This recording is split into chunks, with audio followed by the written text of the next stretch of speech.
This is a Headgum podcast.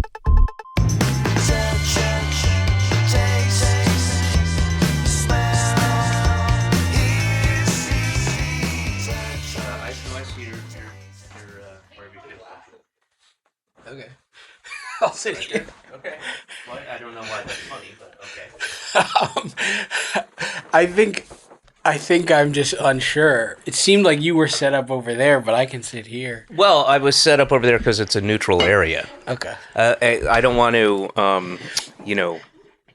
I don't want to give it a little bias to Sure. where, like, if I was sitting there and then I got up to greet you, Right. you would think, perhaps, That I without even shouldn't thinking sit of it, here. that you shouldn't sit there. So And maybe that's I why. should sit there. No, you can't, because the cameras are set up for these two chairs. Okay. That's why that's a neutral zone. Sure. That's the DMZ Gotcha. of the Thank you. the area. Cool.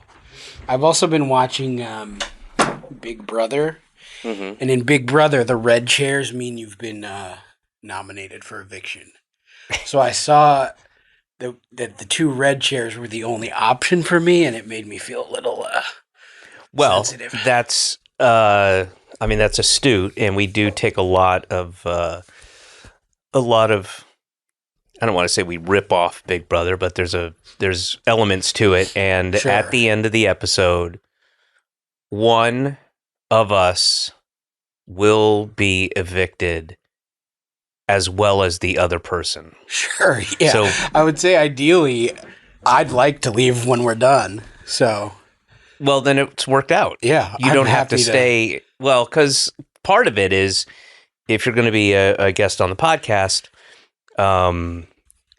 you set up camp here and you're here for 3.5, 4 weeks. Sure. And there's no communication with the outside world. You won't know what's going on. Yeah. That will be tough. That's going to be tough for me.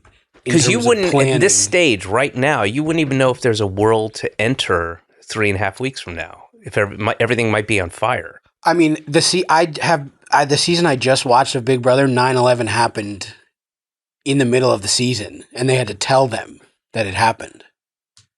Big Brother goes that far Yeah, back? season 2. Holy shit. I went way back.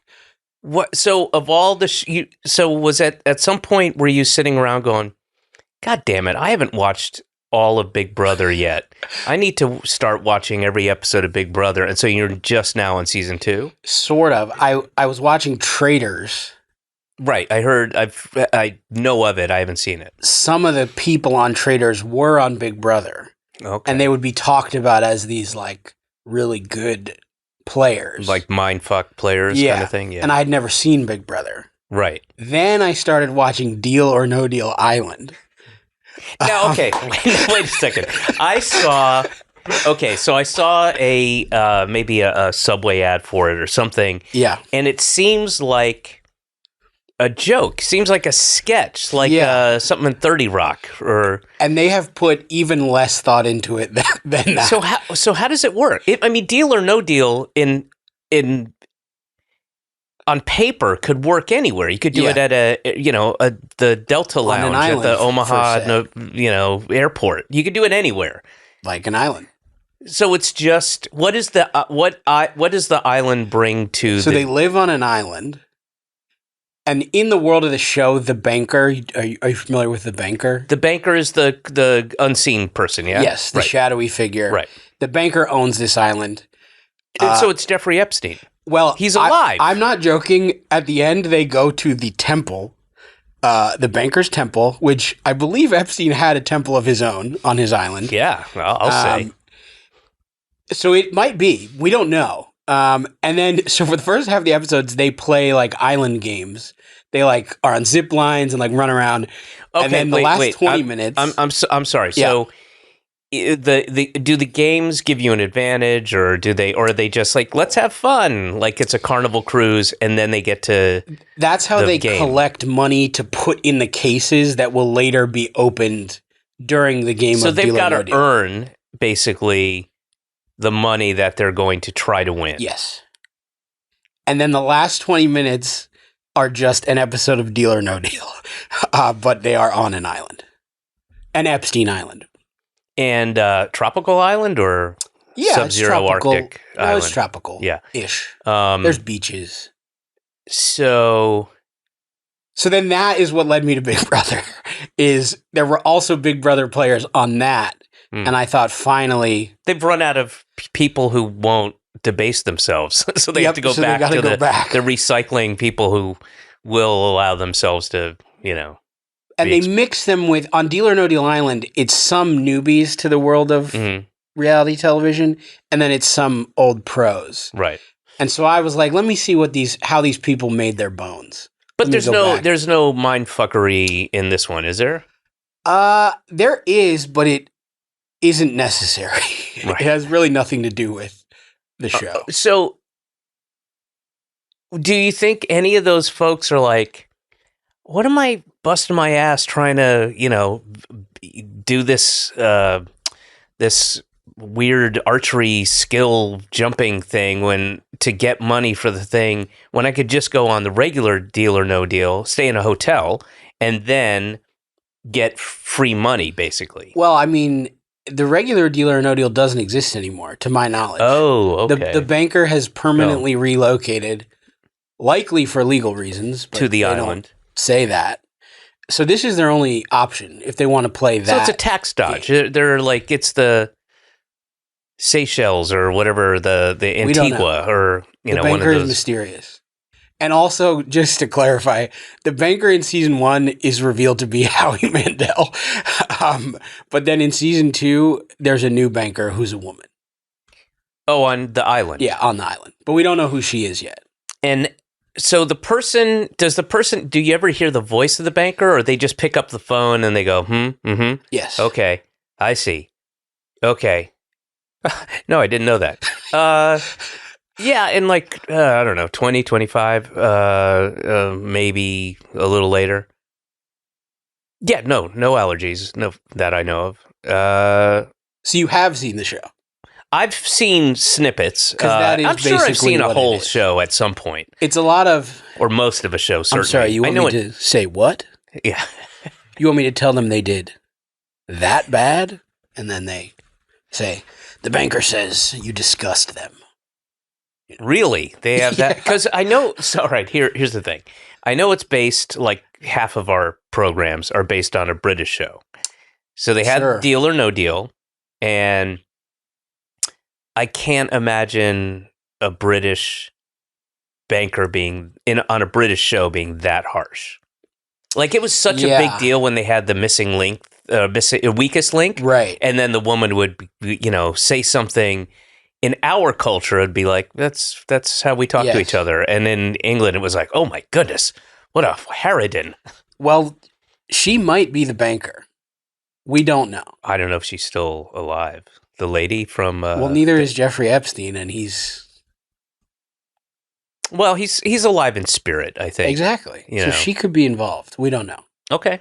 I can't remember that lady's name. It was like... yeah. Anyway, it was a conversation point for Brits about it. I should say the media like to talk about. I wasn't culturally plugged into the British conversations at the time, so I missed that. Have you spent any time in the UK? Yeah, actually, I now go there every summer. Oh, nice. Because I host the American version of the Great British, we call it Baking Show. For legal purposes. Exactly. So you're hosting the Great British Bake Off? I host the Great American Baking Show. And we film it in London. Why? Because that's where the tent is. That's where the tent is. That is the weakest excuse. And we have the same judges, Paul and The tent is scared Crew. of flying. The tent is nervous about flying, and it would take too long to ship it. But it is mostly, that's where the tent is. So, what is the, or do you think is the the studio head reasoning for doing an American baking show that's a ripoff of a British show, but doing it, even though it's American, doing it in London, even though you're just in a tent? I think it's because there was an American version that they did here. Yeah. And I think it felt, it didn't feel quite like the British version. Like, I think what people like about the British version is how sort of like low key and pleasant Sure. it is. Well, that's Britain for you as opposed to America. And I think the American version was a little more American. Yeah. And so now we go over there and it's the same crew. It's Paul and Prue are the same judges. Got it. So it helps us, ride the vibe a little because bit. you couldn't find anybody in America outside of yourself who's a pleasant person to I see. Yeah, they did a nationwide search and I was that's so interesting. How did you become a part of that? Honestly, they just asked if I wanted to do it and I said, yeah sounds fun. And it has been. It's been really fun. How long or where do you shoot it? We shoot it at Pinewood Studios. Okay. And I stay in Windsor, right next to the castle. Wow. Yep. My first summer there was actually... Have you been to the castle? I haven't done the tour, but I've walked around. No. I mean, there's a way to sneak in.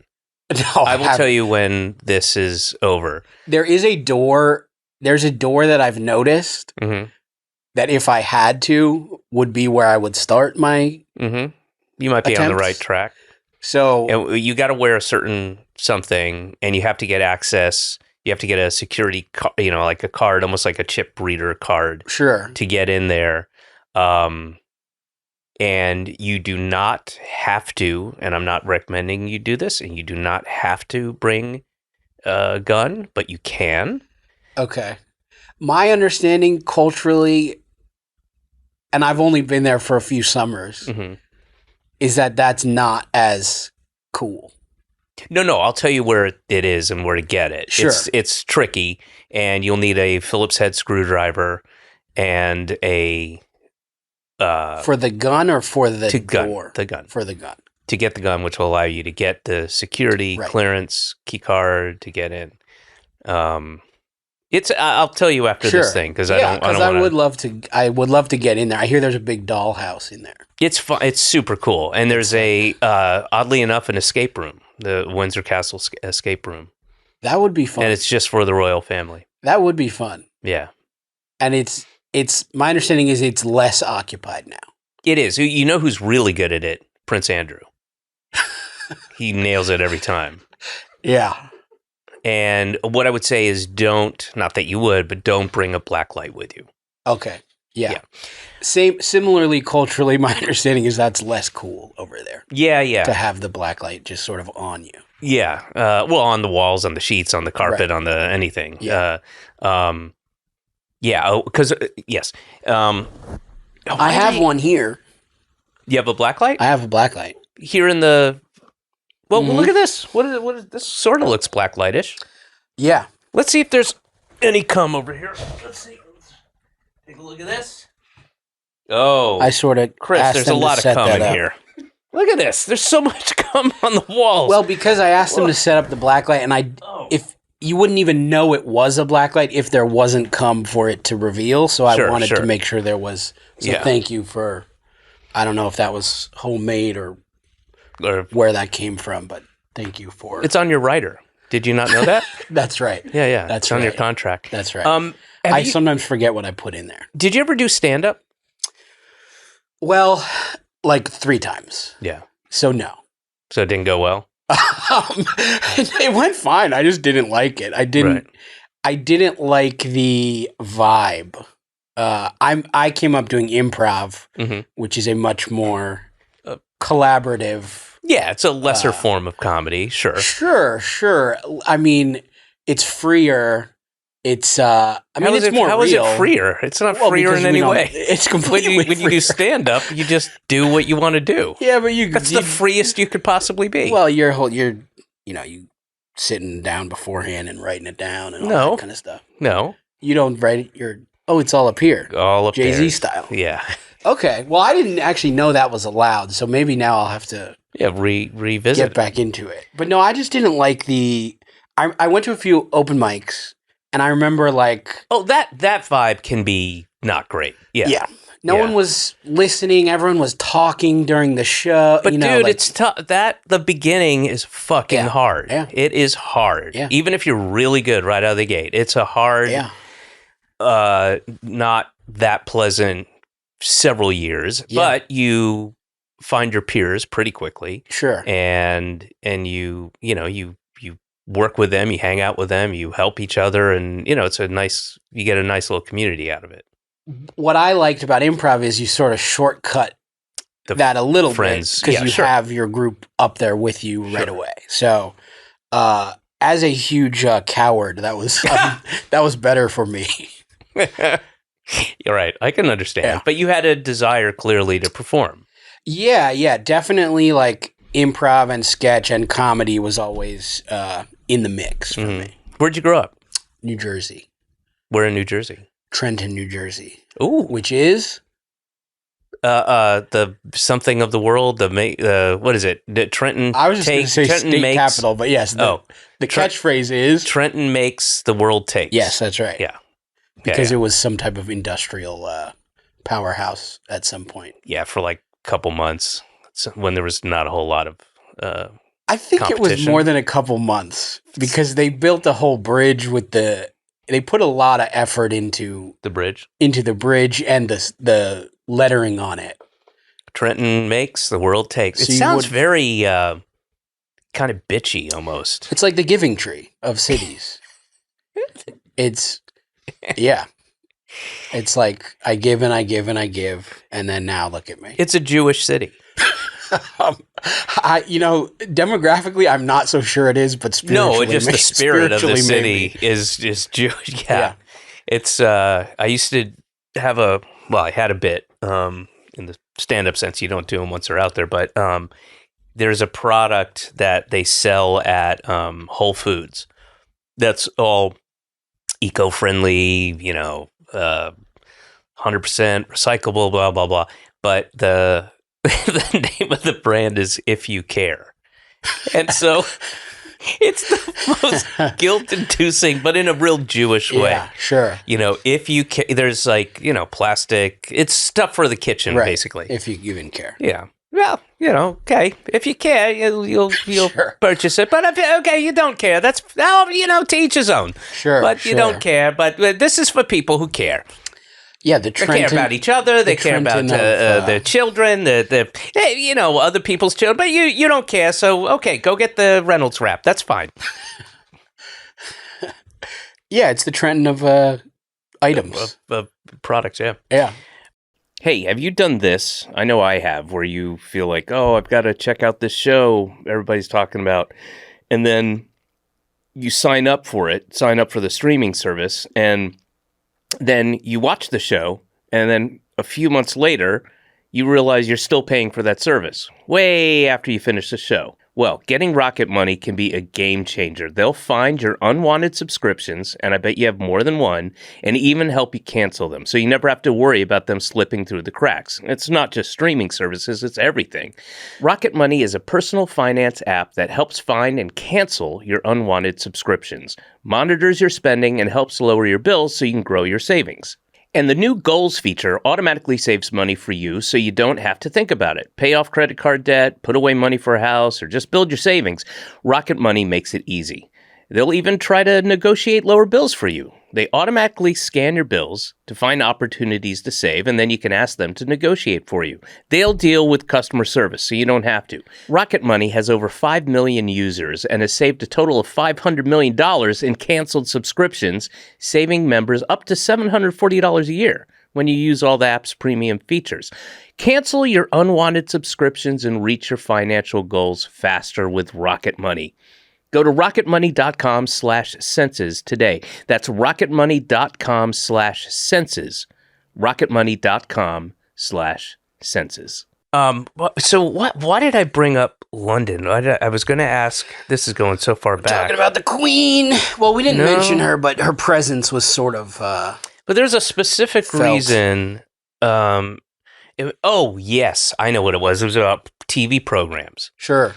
And there are two shows. I spent a bunch of time over the years in London, and there are two shows that I got pleasantly addicted to, that I loved for different reasons. Just two. You say you'll learn a new language every year, but few of us actually commit to it. Babbel makes it easy for you to learn one in less time than you think. This year, speak like a whole new you with Babbel, the language learning app that gets you talking.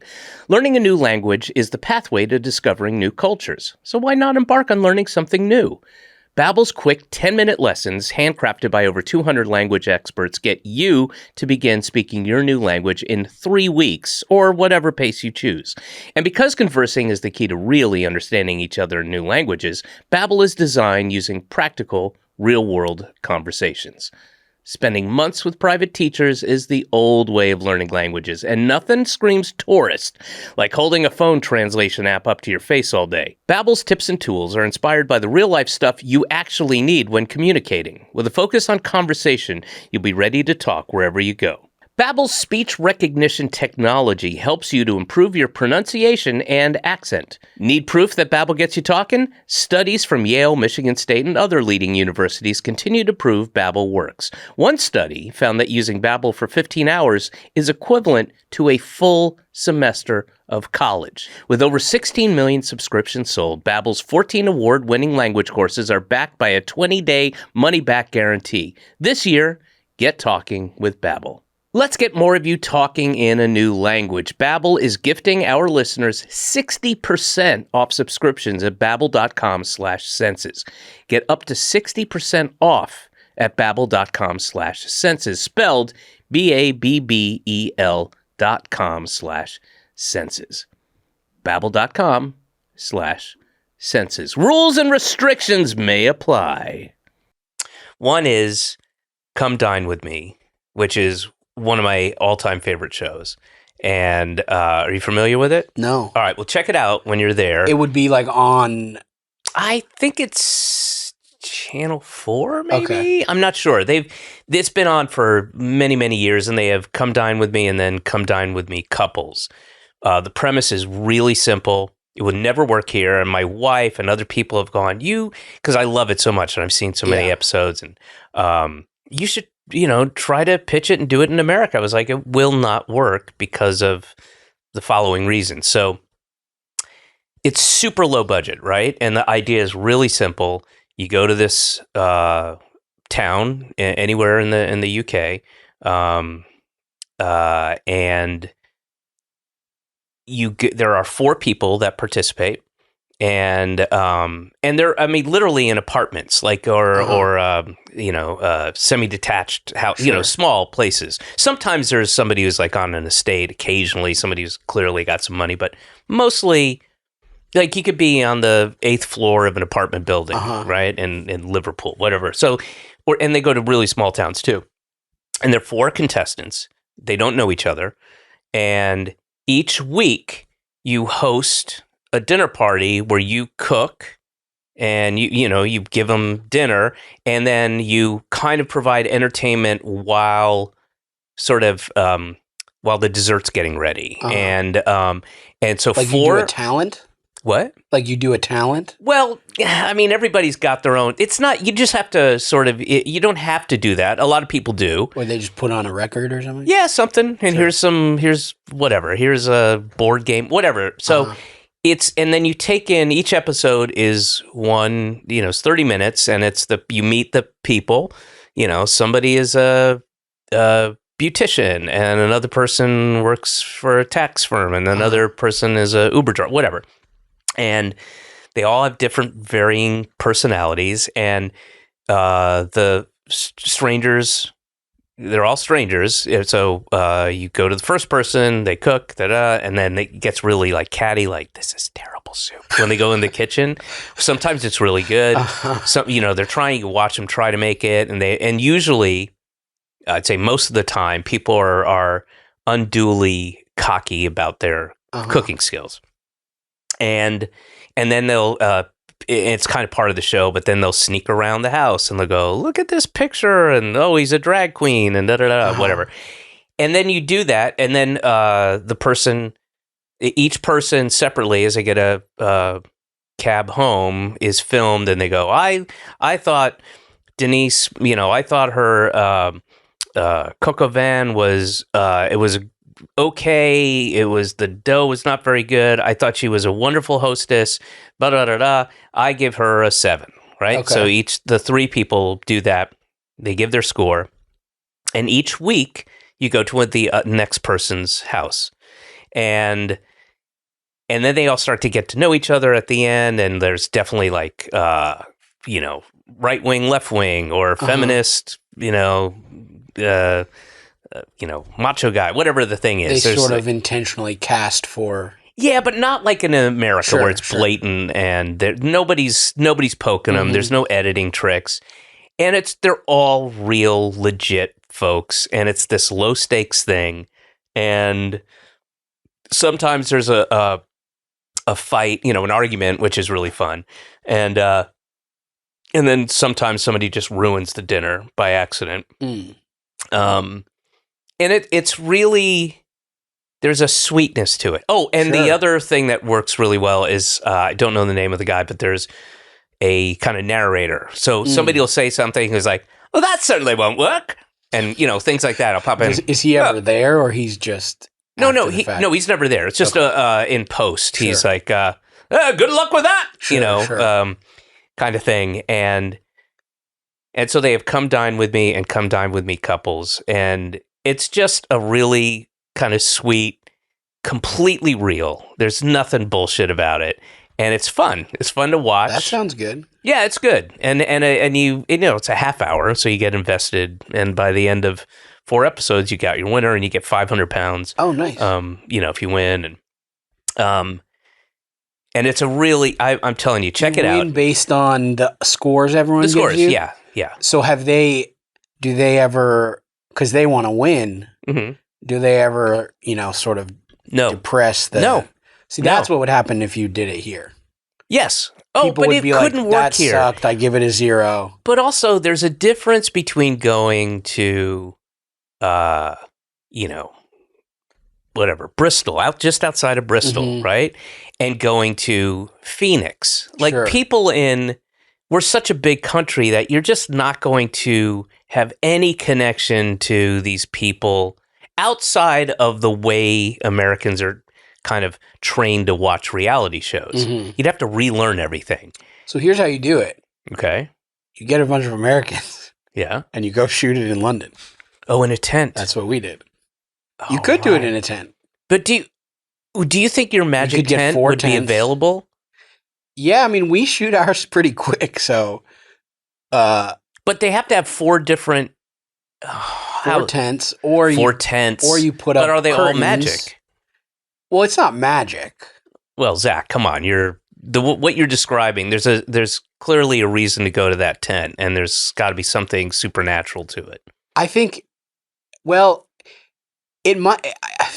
I don't think it's magic. There is every day at 3 p.m., and I'm not exaggerating, 30 to 50 rabbits come out of the sort of shrubbery around the tent.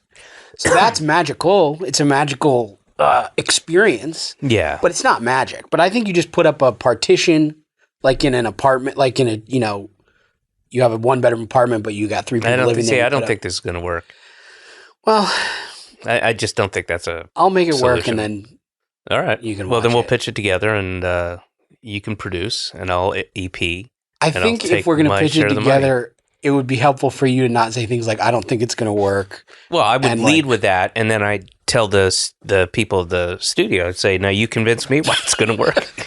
That's what you do. All right, I actually It's called the old slippery do. Sure. Yep. You come in this way, and then you go that way, and then you come out the other way. Yeah. Yeah. And there's another show that I urge you to check out. This one is, I think, it's super old. It's like on ITV, I think. And this is just stuff you've stumbled on while you've been living in... Yeah, and they're just like, kind of their low-key programming. There's nothing fancy about it. It's not, it's just a, it's like in a corner of the TV world, in the ether out there. And there's another one that is an old game show that is not nearly as old as you think it is, and which is really shocking because when you watch it, you're like, when did they shoot this? Like early to mid 70s? And they're like, no, that's from 2008. And you're, oh my God. All right. And It's called Bullseye, and it's it's so good. It's very, it's the lowest budget show, and it's 3 pairs. So you can be a couple, you can be married, you can be brother, sister, friends, whatever. You answer some questions, and then you go to a big dartboard, and you throw darts. It's all about darts, and the prizes are, if you watch an early episode of Let's Make a Deal, and they're like, a brand new phone and a hi-fi set from Korea, or like whatever their weird old 70s products are. Like they have that. Those are the little, and there's like a spinny thing. Is it retro intentionally, or no? It's not retro. It's just it's like if have you ever seen Turkish Superman? Mm-mm. Oh, it's great if you ever get a chance. So it was Superman made in Turkey, and the original Superman, I don't know what it would translate to today's dollars, but had like a $75 million budget. Sure. And Turkish Superman had a $75 budget. And you could tell it's just fun to watch. And I imagine I could pick up on some differences there. Yeah. So there's the guy who used to host it died. And there's like all these kind of corny sexist jokes too, and the audience is like 80. The average age is about 80, and they're all pleasant. It's like, remember in Monty Python when they'd cut away to the ladies clapping? Sure. It's like that. Sure. It's like that, and you just can't. And the guy looks like he's drunk, or drinking, I should say, not drunk, but has been drinking. And his assistant, when he his assistant goes on, they kind of redid the show a little bit, revamped it, and his assistant goes on to host after that. But it's one of those shows where you're like, oh, when did you film this? 1982? No, 2000. It's from 2000. I will have to seek it out. Yeah. When I've been over there, the 2 things I've like stumbled on are Gogglebox. Yep. Which is just people watching other TV shows. It's the most meta, like, oh, of course we came to this. And it's like sometimes it's celebrities, but sometimes it's just a family. But also those people have become celebrities in their own right. Okay. See, I didn't know that. Yeah. I didn't even know it was a recurring. So Gogglebox, to those who don't know, is as Zach said, it's usually, I don't know, you'll check in on like 3 an episode, 3. Sure. But there's probably 9, 10, 11 different, there's families or couples or husband and wives, but it's just, you're checking in on them reacting to TV shows they're watching. Yeah, to like currently airing popular and they television. Make, observations, sure. Cutting remarks. Hopefully they check out Deal or No Deal Island. Oh, if it gets there, yeah. Yeah. And some of those people, I know, like there's an older kind of poshy type couple, at least they sound posh. They're kind of popular. Whenever I turn it on, I haven't even noticed that they return to the same people. Oh, I assumed it was like just new every episode. No. So I'm not plugged in enough to the Gogglebox world universe. It's not. It makes me feel weird watching it. Yeah, it's sort of like how people like to watch people play video games now. I don't know if you know. Yeah, but at least you have the video game. You're not seeing the show they're seeing. Right. You're the camera's sort of like to the side and behind the TV. Yeah. And they're sitting on the couch. But it doesn't connect for me. Yeah, it's not a good experience.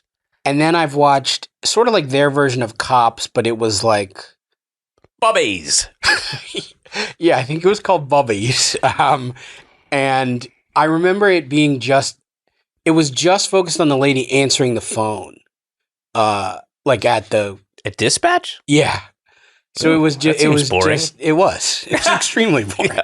It was just a lady being like, "Hello? Yeah, how can we help you? Okay, we'll send someone right over there." And that was pretty much now it. That sounds like a bit too. That sounds like a sketch. It was like Cops. Switchboard. It was real. I only watched about 10 minutes of it. And then I switched over to ITV2. Well, that'll have some of the really dumb, bad old shows on it. Now they basically play Family Guy 24/7. Oh, God. Yeah. So. And have you seen the, what's the one that somebody did in America just recently? The Naked Dating? It's not called Naked Dating. It's called... Naked and Afraid? No. It's where you... Oh my God! Yes, I did watch that. It's like 8 people in these kind of and you start by just seeing like their penis. Yeah, and then it reveals a little more. Yeah, it's like I forget what that's called. Bush or whatever for women, and it's like 8 people in almost like a stripper box kind of lit thing, and then just one contestant, I believe, and then you go and you ask questions, and then more is revealed. And yes, and this airs on just broadcast over there. Yeah, well, it's late. It's called past the the watershed, so it's after 11. But I have watched it because some of the crew was telling me about that, and I couldn't believe that it was real. I've probably seen it 4 or 5 times. I've yet to see one attractive woman on that show. I mean, the episode I remember, it was. Hey, everyone was doing their thing. Yeah, sure. I mean, there's some fucking cut guys, some really buff guys on there with like that's a nice dick, but there was not the equivalent. I don't remember anything being particularly nice about what I witnessed, and it seemed just very awful for everyone involved. It seemed like a nightmare. I don't know. There are some, when the first couple people who go out, you can see they're disappointed in a way that's not just regular disappointment. Maybe the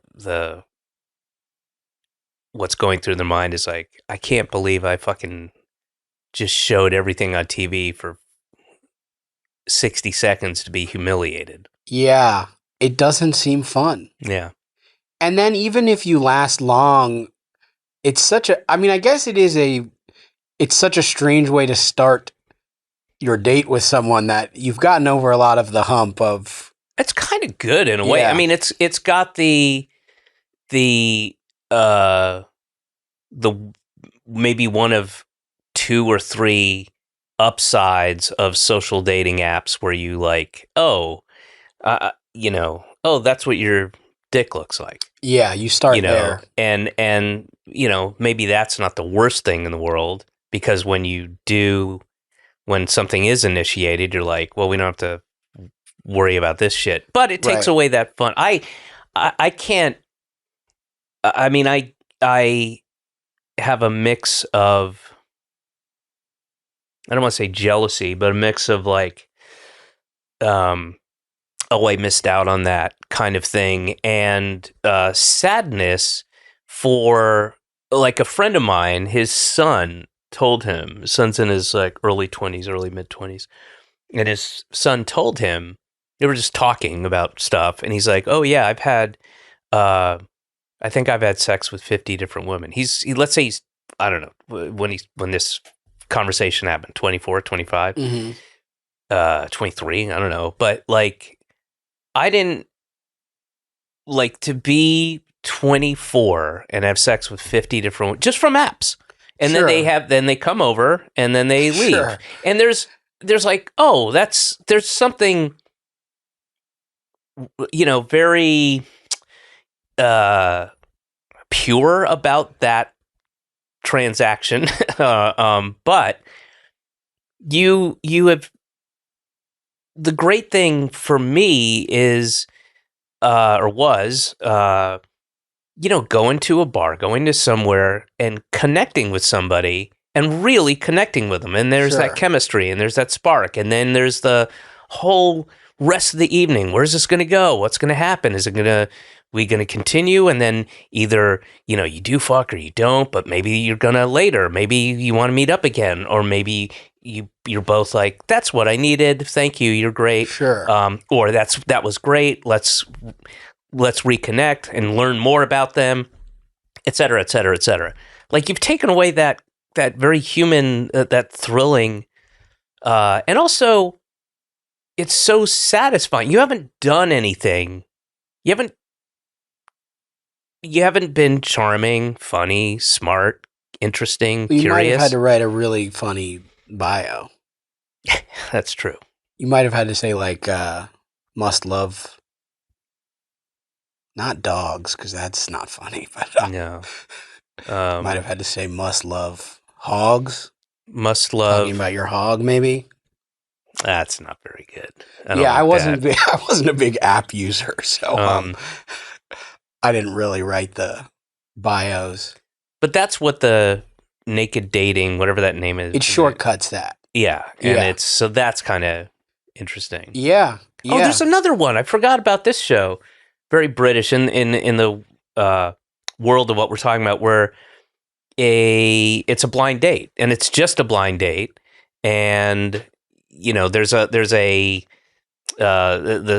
same restaurant they always use, and there's like a bartender there, and you go sit at these specific stools. I mean, there are other people eating, but and then it's this, two people looking for romance, and then you basically eavesdrop on their blind date. But there's no gimmick.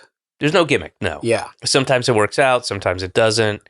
For me, you gotta put that on an island or something to get. It should be on an island. That's when I first saw it, I was like, I like this idea, but I don't even have to see the island. But I would like to know that this restaurant is within an island somewhere. Yeah.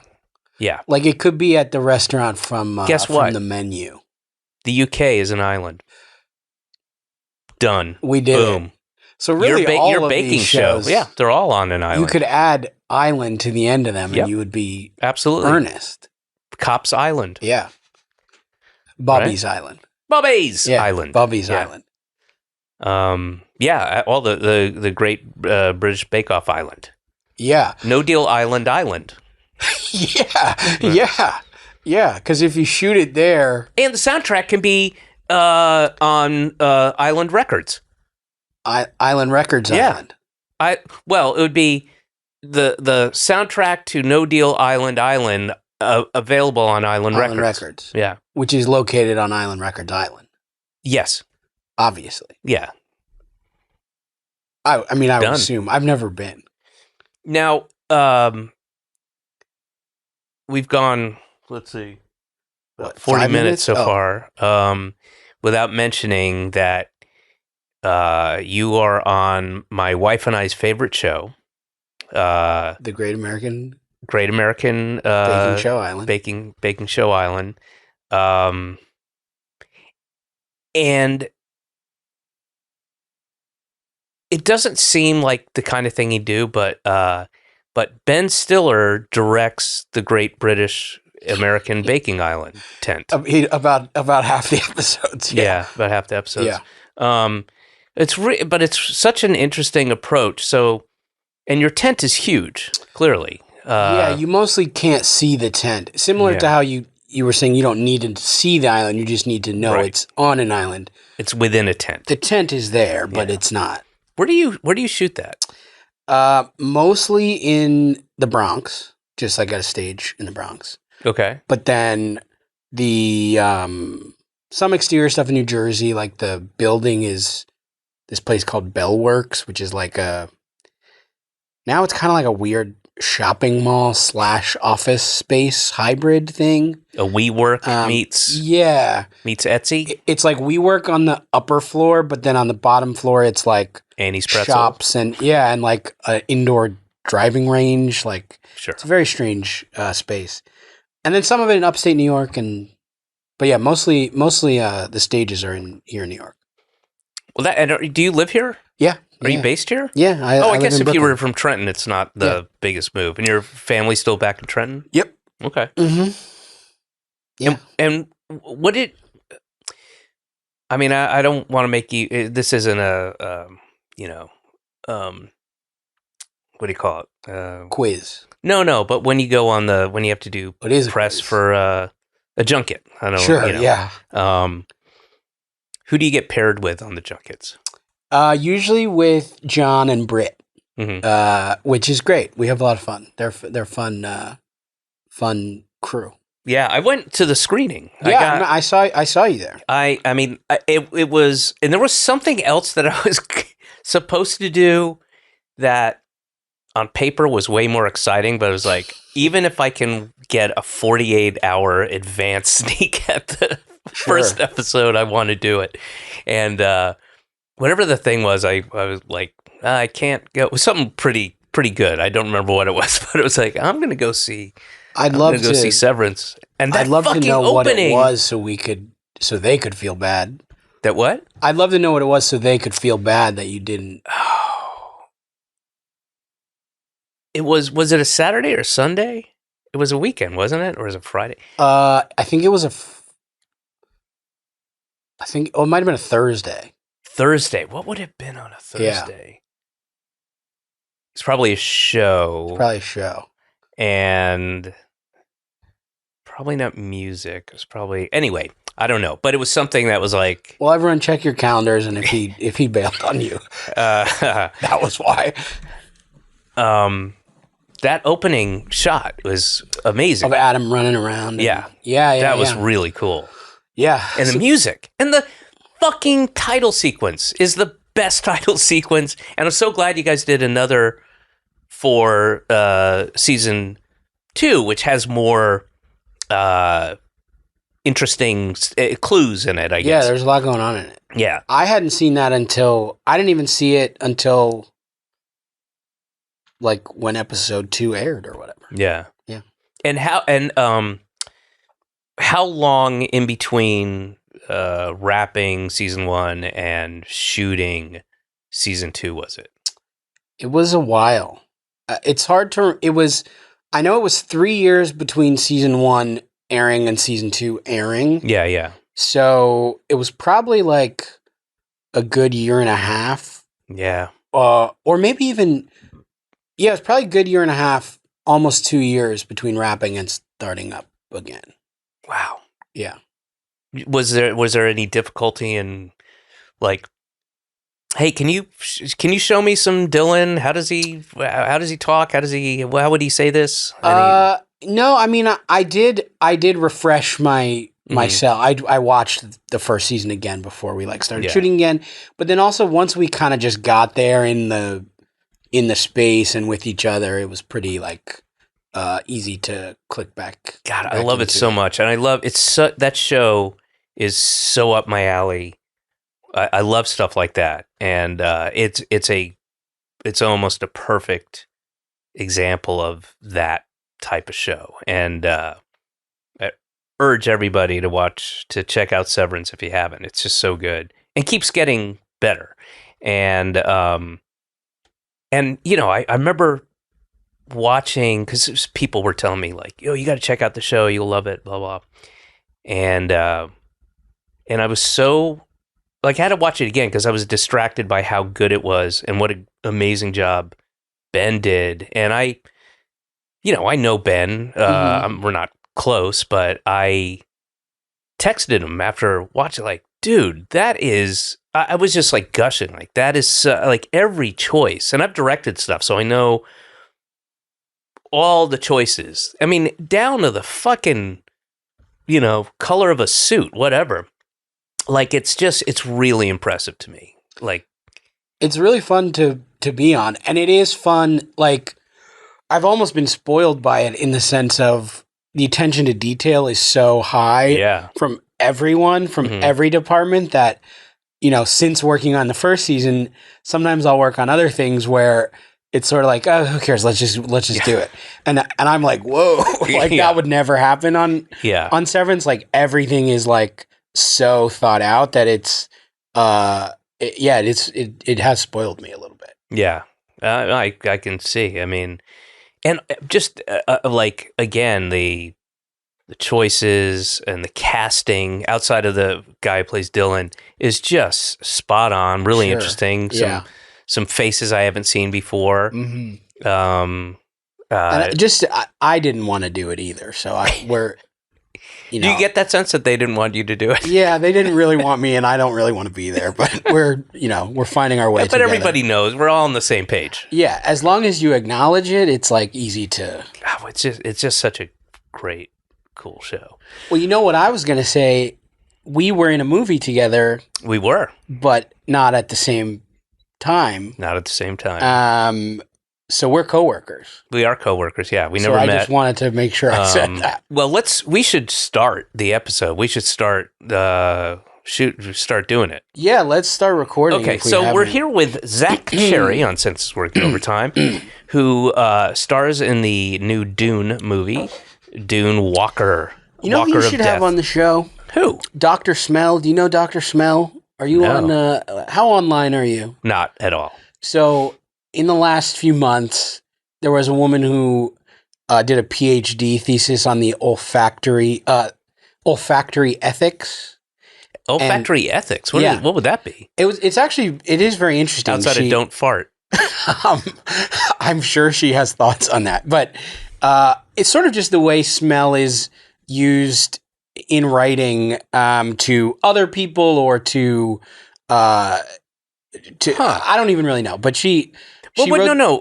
I'm trying to understand what the ethics of. I mean, just to. sort like, have you seen Parasite? Yes. You know this scene in Parasite where the rich guys are talking about how poor people smell and they have just this smell on that. Like, Yeah. she writes about things like that and how that's represented in media and writing, basically in English literature. Specifically about class, or Not always, just the ways in which smell is used as in a derogatory way, or I think not exclusively, but often. Right. Like Okay. in racist ways, in class differentiating ways. understood. Interesting stuff. She went very viral, but mostly because angry anti-intellectuals were like, how can you like waste your time studying this shit? Like, this is irrelevant. No one cares. And then But you know what is a great use of time is writing things online. yeah, You should do that more. That's what they were hoping for. But she's just an interesting. She's become a public figure, and she writes about smell. So I think she'd be a perfect fit for. Oh, Dr. Smell. Yeah, Dr. Smell. Oh, okay. So if we can set that up. Oh shit. Okay. Not now, but I'd love to listen or. I would love for you to jump in as a co-producer on the show, and you set it up. Start setting shit up. Okay, I'm happy who to else, sort of. Zach, who else should I have on the show? Well, senses. No. Well, that was Census Working Overtime was in the initial hook that they demanded. I know. And then forget about it. Doesn't have to be. It can be. But for me, it's important to keep it. Okay, so Dr. Smell. What about Lawyer Touch? If I could get in touch with Lawyer Touch, I think they would be a great fit. Okay. Do you have any sort of? I have Reverend Listen. Yeah, Reverend Listen. Hi, we got Dr. Smell, Lawyer Touch, and Reverend Listen. Reverend Sounds like Listen, I'm a little worried about. Yeah. Like some of the opinions they have. Right. Well, and they also were caught molesting children. Yeah. Right in the ear. Yeah. Yeah. So that's kind That'd be the main reason not to have them on. Right. But there are other reasons. They just wouldn't be a good guest. Oh, kind of boring. They prattle on about about the ear canal and how what a tight fit that would be for your, depending on your girth. It just comes off as bragging. It does. It does. It's not a good fit. Yeah, I'm not. But Teacher Taste. Teacher Taste? Teacher Taste, I think, would be good. I have his first album, but I don't. And I think I got the fourth album when he redid the first album with the Philharmonic Symphony. Right. Wasn't that into it? I thought it was interesting. Yeah, I think it was interesting. I think like math rock, backpack rap, that genre, that mixing, with a guy, with a DJ who does mashups, and just, I don't know, Teacher Taste, not my cup of tea, as it were. But it was it felt new, even though it was just the first album. Mhm. But with the film, it felt new. So Yeah, I mean, well, that's why I called it new, but it was N-E-U-E, with umlauts. right, A new. Oh, and then he had the other album, A New Approach, but it was GNU, like the animal. right. And it was like, for me, that's why I like. right. It's his clever stuff. wordplay. Yeah, Right. it's like, he's not phoning it in with the album titles. Well, Phoning It In is one of the album titles. So in a way, But that was commentary. yeah, but it's still an album title. I know it's meta, because then the follow-up single was Not Phoning It In, Right. which is, you could say, well, you phoned that one in, not in a literal sense, but in a figurative sense. But because he's true to his art and his ideas, he literally went outside the building, got in an Uber, went to a bus station, drove down to Durham, North Carolina. It was 18 hours with a couple stops, got out, and then literally phoned the titles in. Because for payphones, that was the closest payphone. Yeah. He had to go down to Durham. The last working one, yeah. Right. Durham, North Carolina, the bus depot. Yeah, so I'm into that kind of stuff. And so I think he'd be a great fit for the show. But Okay. I'm happy to be the booker if you want. Yeah, that'd be great. I mean, if you've got connections those are, 3 ideas that are really interesting. Yeah. And I would also happily be on an episode of the show. I know we haven't really started yet, but we're going to start shortly. Sure. Yeah. I think I may reverse the way I normally do the shows and start with a question from my daughter. I have a question who's just turned 8, but was 7 when she came up with it. Do you have kids? Do you have family? I have family, but no kids. What does that mean? That means I have. Well, we did. My parents. I know this was before the show started. But my parents still live in Trenton, and I'm married, but no kids. Right. Are you talking about having kids? Not really. We're pretty psyched with our current setup. Sure. Yeah. And where do y'all live? We live in Brooklyn. Nice. We We're do in have Brooklyn. a dog. We have a dog who is a high touch dog, you could say. A high needs dog. You have a dog in Brooklyn. We're in Brooklyn? In Bushwick. Okay. So you have a dog in Brooklyn. Yeah, Bushwick. Okay. Bushwick is a lot hipper, chill, cooler area. There's a I'm in like the quiet part, but yeah. But there's like a prototypical Brooklyn dog owner where I think of like kind of like youngish Very young like me. but also like couples, high maintenance, white, jogging. They belong to a jogging club, Now we're starting to get away from me. No, I'm saying you're in Bushwick, but there's like the Park Slope and Sure. that kind of Brooklyn Heights, like the people you find and the dog owners who are really a very specific archetype. We don't fit that. We don't fit the mold. It doesn't sound like it. Yeah. No. But what kind of dog do you have? The Chihuahua mix. She just has very bad anxiety. Oh, that's anxiety, tough. Yeah. so, yeah. That is hard. That's very hard. I had Do you have a dog? I do, yeah. What kind of dog? Because I can't say the actual word that is the common shortcut, I will say she's a Bernese Mountain Doodle Poodle mix. Is the shortcut a slur? No. What? You're like, I can't say it. What would the slur What do be? you mean you can't say it? You can't pronounce it? Oh, no.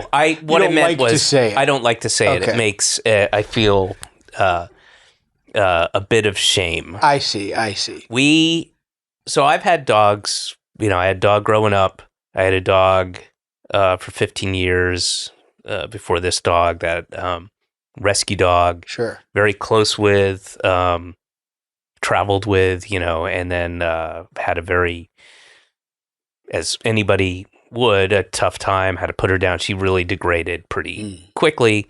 Lived to be 15, so that's good. But my wife was allergic to the dander sometimes, and both myself and my daughter really wanted to get another dog, and so we had to get a hypoallergenic dog, and so it's a bred dog, which I'm totally opposed to, and it's a Bernedoodle, which is an overly cute name. I don't know if we should. Yeah, I don't like saying it. That word.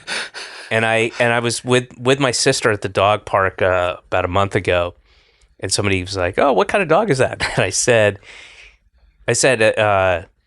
"Oh, it's a mix, Bernese Mountain Dog and Poodle mix." And then my sister went, he was like, "It's a Bernedoodle." And I was like, "I can't say that. I'm not going to say it. I'm not going to say Bernedoodle." I understand. Our dog is a Chihuahua blend. Mm-hmm. Mostly Chihuahua, but then a lot of other like terrier. Rescue dog. Yeah, rescue dog. All dogs should be rescue dogs, and I appreciate that there's a dog. Deeply, we wouldn't be able to have one if it wasn't for this dog. And she's great, and she's big, muppety. She's still like not even 15 months old, and she's like at least at this point probably 68 pounds. Wow. Big, super puppy, big, fluffy, goofy, really goofy. That's a and big playful New York dog. Yeah. And she's great, and she's she chews everything up, but she's still in puppy mode, and we're trying, but she's we're all happy she's there. Sure. And my daughter loves her. And, that's great. And she's a really good kind of watchdog. I mean, nice. I don't know what I don't know. My first dog was a poodle that I didn't have. It was 3 months old or 4 months old when I was born. So, and I grew up with it, and we had that one till I was 9.5. At first, I thought you were talking about the dog that was 15, and I was trying to do the math on that. I'm 21. Right. Yeah. Yes. Yeah. Yes. I am. So I get to drink now. I'm going to start drinking and driving. It rules. Not at the same time. No. Don't do that. No. But both are fun, but separate. Legal weed. Sure. I can get that too. All good. Keep them in 3 separate compartments. Do a Mondays you drive, Tuesdays you drink, Wednesdays for the weed. Wednesdays. I would mix it up. Mondays I would drive, just load up on liquor and weed. You'll go pick up your weed and booze on Mondays. Tuesday, I will drink, and because you drink, you make bad decisions. I'll get back in the car, trade my weed in for Coke. Sure. Do some fat rails, drink the rest of my drink. Right.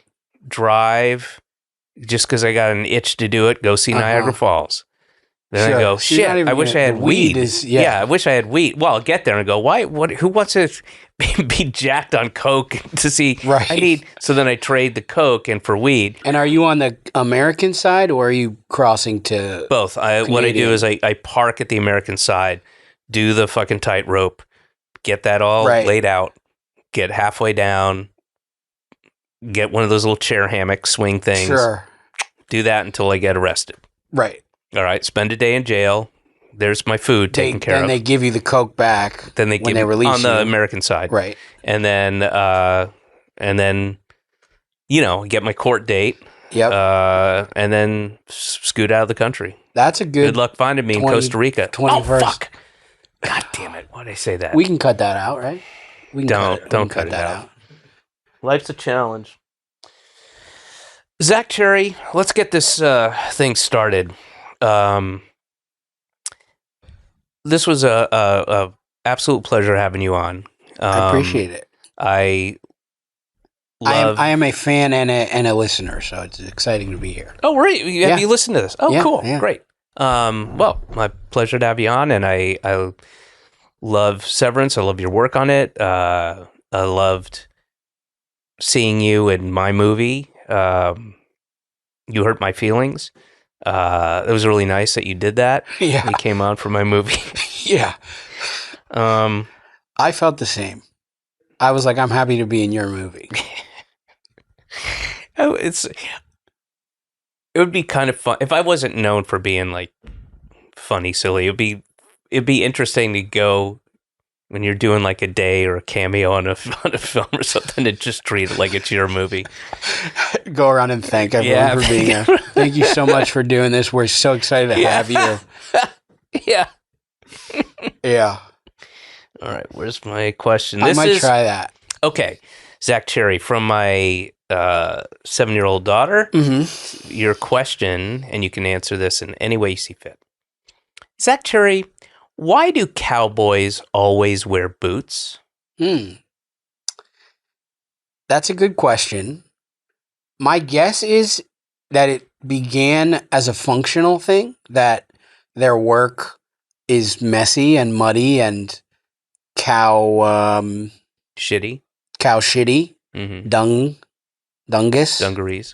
Dungarees also are in the mix. Yep. But my guess is it started as functional, but now it's almost a cultural signifier of this is my uniform. You know, this is what I put on when I become a cowboy. Because probably now there are better style boots for that work. Well, to be fair, my daughter, and I usually try not to editorialize, but my daughter said, why do cowboys always wear boots, not cowboy boots? That's true. Well, I'm going to amend my question and say they're always wearing cowboy boots if you really pay attention. So I think you meant to ask, I don't mean to be rude, but I think you meant to ask, why are they always wearing cowboy boots? Now, if you're listening to this and not watching it on the YouTube thing, Zach made a really kind of insulting face when he said that. So you have to condescending. You have to apply that look to what he just said. I think it came across in my tone as well. Yeah, but I'm trying to get the people to visualize, to like click really, over. Like the kind of thing that if you heard somebody talking to your child like that, you'd be like, "Excuse me, yes. Can I help you?" That kind of thing. And sorry, do you show this to her? Will you show this to her? When she turns 21. Okay. Yeah. I'm gonna get her a car, get her a case of Tito's. And I'm gonna go to the travel agency, pick up some weed, and then I got a guy. Sure. Who get that sorted, and then she can sit down and watch everything. Cool. Yeah. Well, then I'm happy with my answer. Then knowing that, I'm happy with what I did. Okay. Yeah. Well then, so am I. Great. Fine. I'm happy to do as many questions too. If you want to knock a few out, no, you can use one. You can have me answer a few and use them if anyone doesn't have time or wants to leave early, or if anyone gets mad and walks. Well, they're not allowed to. That's not going to happen. Okay. But I would be happy to answer a few more. Well, you can't. You know what you can do at home is if you're listening, or in the car, wherever you listen to it, you can stop it right before the person gives the answer, and then you out loud give your answer, and it'll almost be like playing along. And if I send those in to you, will you put them in? If I send in a few? If we got time, sure. If. That's the big word there. If we got time. Okay, because I will go back to some old episodes. Do it. We'll put them in, and we'll put it in as a little bonus. Here's Zach Cherry's the recordings. Here's Zach Cherry's answer. I'm trying to remember. I wish I could remember. Oh man, do you remember any of the questions from the old episodes? One of my favorites was, "Why is there always pizza at birthday parties?" Ooh, okay. And that's what kid wants to know. That why? Yeah. Why is that? Okay. So for that, I'd have to say... No, we're not doing this now. Dude, oh. You go back and do this on your own time. I got shit to do. Sure. All right? I got to pick up a trout at the farmer's market. If you want to leave, maybe I can stay. Oh, We can knock out a few of these. I like that idea. Absolutely. So Do I have an ad read? No. Okay, no ads, great. Yeah. All right, so I'm going to go pick up some trout at the farmer's market. okay. And I was actually going to go pick up I walked through the farmer's market on my way here. I got my eyes on a Bavarian pretzel. Oh, I know the pretzel place, yeah. Looked good. There's really good. Some of the prices are crazy, but I've never, had anything in the years I've been coming to this market, anything that wasn't pretty great. Yeah, that pretzel looked really good. Pretzel looks good. There's a kimchi place that's really good, kimchi stand. And there was a good mushroom tent. Mushroom tent is good. I've gotten some of those mushrooms. They had all the trout, varieties. the Hudson Valley trout place. I'm not a trout guy. There's barely any. It just takes on whatever you're. No, You don't like the texture? I'm not a trout. I love a good trout. Not a trout guy. Oh, all right. So the reason there's pizza at a birthday party No, brother. is All right. my guess is it started as functional. It probably started as a functional thing. You need to feed kids. That was a Headgum podcast.